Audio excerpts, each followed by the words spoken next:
I'm going to try to film. Hopefully my phone will let me. I did delete 20,000 screenshots. So I should have a little bit of storage.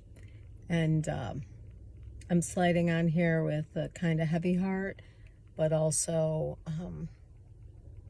I feel a little hope and resolve because I want to honor a friend that is no longer with us. And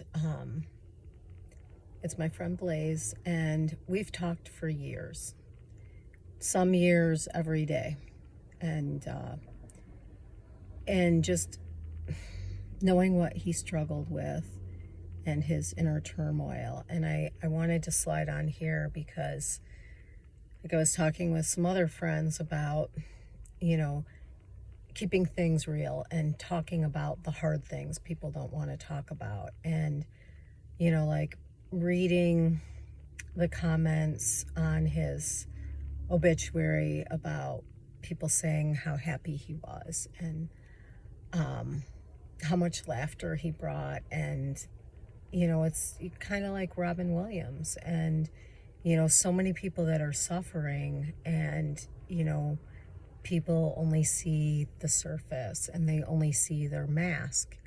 And, I wanted to talk about like some of the struggles that he went through that I really, really deeply understand because I've gone through a lot of the similar struggles, which is, like resolving that fragmented self that comes from living through trauma and, having a lot of problems like with identity and like,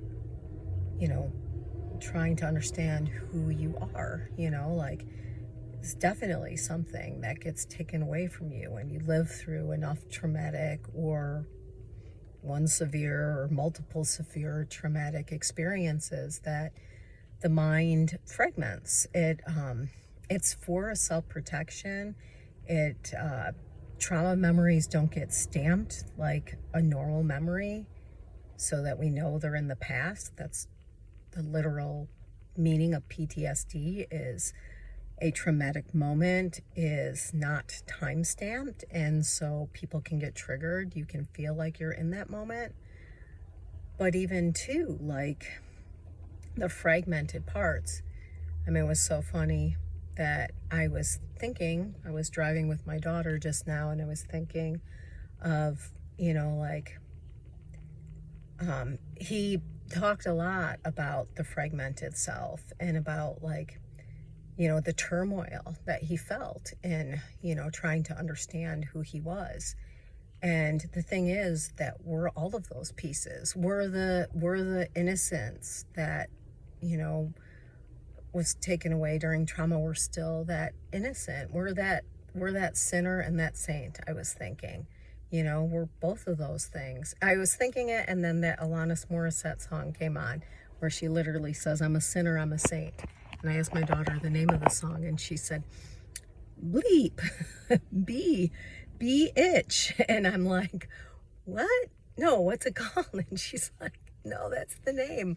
So, but it's that turmoil, like trying to resolve, like, am I this loving person that everyone sees as someone that's laughing and joyous, or am I that person that is extremely angry and righteously pissed off about what I've lived through, Like, and I know he went through those same things. I know many of our conversations, he would just spin and spin and spin, and like even his own confusion about like New Age spirituality and Christianity, and where he would feel like the tear between the two, like he would feel drawn in both directions. And I was like, can't you resolve that and see that maybe you're a New Age Christian?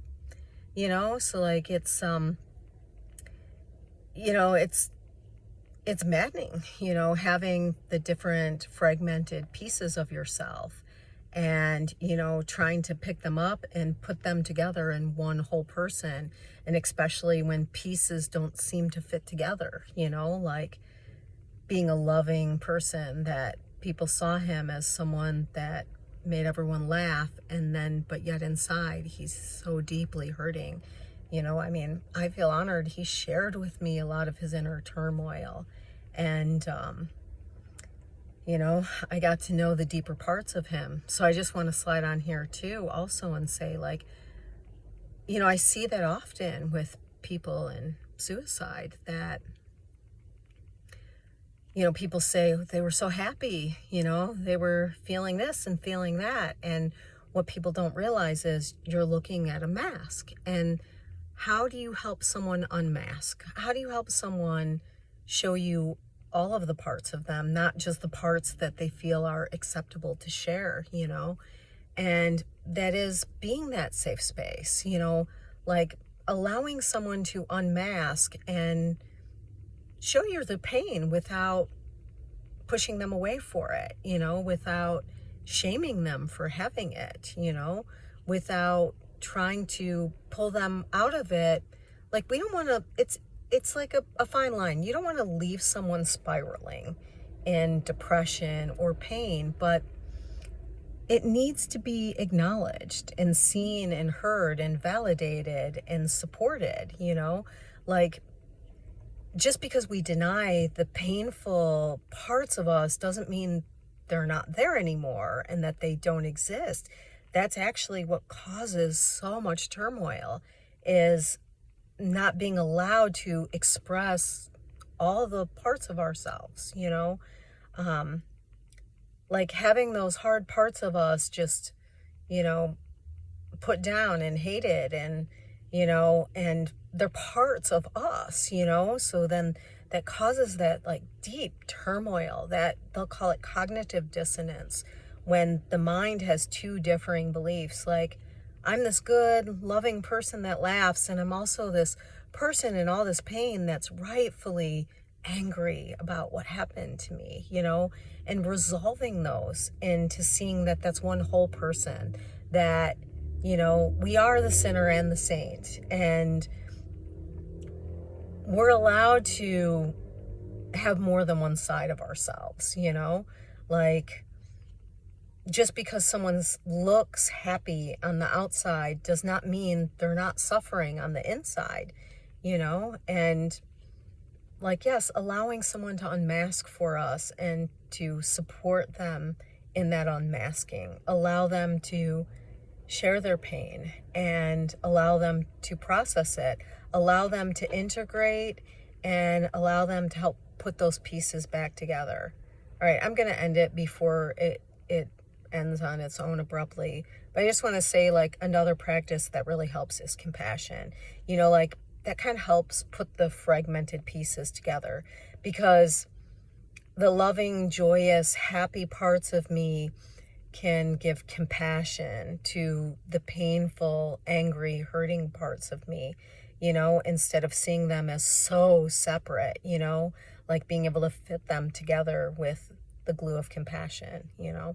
So this video's for you, Steve and Blaze, and I miss you so much already, and I love you, and I'm sorry that you didn't get to reconcile those parts in this life, and I love you so much. And I just want to say, like, this is me honoring you, and I will never forget you, and your life had so much meaning and purpose.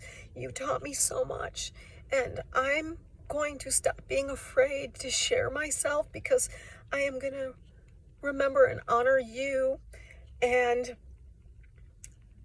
know that there are people hurting in this world, people like you and people like me, and that anyone else that wants to make fun of us or put us down for sharing our vulnerability, I'm going to draw my strength from your life, and I'm going to honor your life.